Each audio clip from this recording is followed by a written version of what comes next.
이재명 후보의 어려웠던 어린 시절을 강조하면서 공개적으로 지지를 하고 나선 사람들이 있습니다.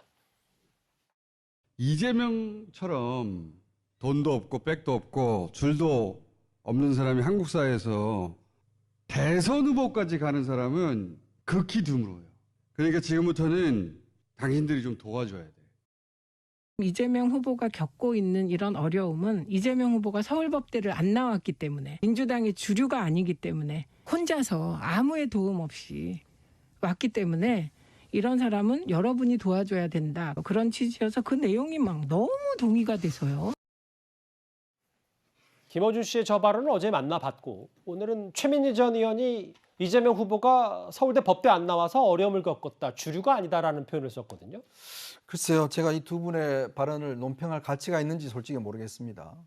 서울법대를 안 나와서 어려움을 겪고 있다. 그러니까 결국 이제 분리하는 거죠. 결국 뭐냐면 편가르기 하는 거 아니겠습니까? 모든 발언들이 보면 이런 편가르기입니다. 지금 뭐 보면 이재명 지사를 무슨 전태일 열사를 연상시킨다고 이야기를 했는데, 과연 전태일 열사 같은 분이 이 대장동을 보셨으면 어떻게 이야기를 하실까요? 만약에 이 특정한 이런 것에 대해서 보시면 과연 이 전태일 열사께서 과연 그 동의를 하실지 저는 모르겠습니다. 과연 왜 이렇게 비교를 해서 전태일 열사를 먹칠한 저는 이해가 안 될 것이고, 더군다나 어디를 나왔는지를 가지고 이렇게 편가르기를 하는 거, 이거야말로 제가 볼 때는 온전치 않은 저는 평가라고 봅니다. 이런 식의, 예를 들어서 어려움을 겪었기 때문에 어려운 사람을 많이 한다, 이건 또 아니거든요. 어려움을 안 겪은 분들도 충분히 알 수 있습니다. 그러니까 이런 식으로 어떤 자란 배경, 태어난 학교, 이거에 따라서 사람의 성향이 달라진다라고 평가하는 것이야말로 전형적인 편가르기입니다. 전형적인 편가르기다.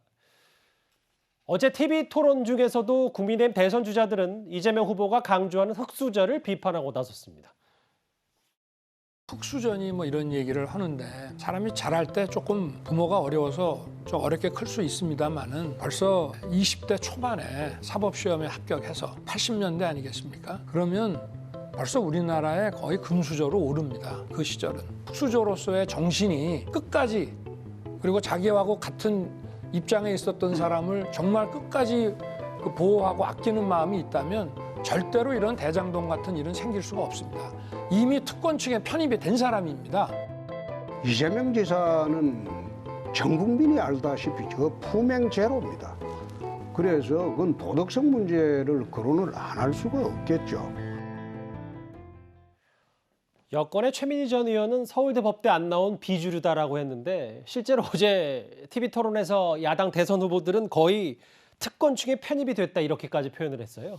그렇죠. 우리가 잘 아시지만 이 고시라는 제도가요, 우리나라에서는 지금까지 신분 상승의 그 하나의 계기였습니다. 그렇게 본다면, 자, 사법시험에 붙어서 변호사가 되는 순간, 저는 그 순간부터는 상당한 정도의 기득권에 편입이 됐다고 보고요. 뭐 서울법대 얘기는 뭐 그거는 이제 검사들 세계나 아니면 판사들 세계에서는 뭐 그런 얘기를 할 수 있을지 모르겠으나, 뭐 지금 이재명 지사가 나온 그 출신 대학도 결코 뭐 다른 사람들에 비해서 못지않은, 우리가 그렇게 얘기를 할 수가 있고, 뭐 편가름 얘기를 했는데, 저런 걸 가지고서 뭐 그 사람의 어떤 신분이나 이런 거를 거론하는 거는 적절한 비유는 아닌 것으로 보입니다. 알겠습니다. 범여권 지지자들 지지를 공개적으로 선언한 이들 얘기까지 만나봤습니다. 이 소식은 여기까지고요. 그리고 지금까지 들어온 여러분들의 목소리를 만나보겠습니다. 첫 번째 댓글입니다. 노 전 대통령과 대중국, 대소련 관계를 개선으로 현재 무역과 군사력 토대를 만들 수 있었습니다. 이런 평가를 내려주셨습니다. 가급적 윤 전 총장은 개인 행동은 자제하고 당 행사엔 함께하는 게 좋을 것 같아요, 라는 의견을 주셨고요. 녹취 파일을 아무리 유리하게 편집했다고 한들 밑에 사람이 사장에게 나가라는 상황이 팩트 아닌가요? 라고 지적을 해주셨습니다. 또 볼까요? 유동규 전 본부장을 한전 직원에 빗댔던 이재명 후보님, 대통령이 한전 직원하고 해외 순방 같이 가네요, 라고 말씀해 주셨고요. 마지막 보겠습니다. 위험 부담이 없다고 평가한 사업을 시행하면서 수익을 기대 안 했다는 건 정말 궤변입니다. 마지막 댓글까지 만나봤습니다. 오늘도 댓글 5개 감사드리고요. 다음 주제 다시 논란이 뜨거워진 이 얘기 해보겠습니다.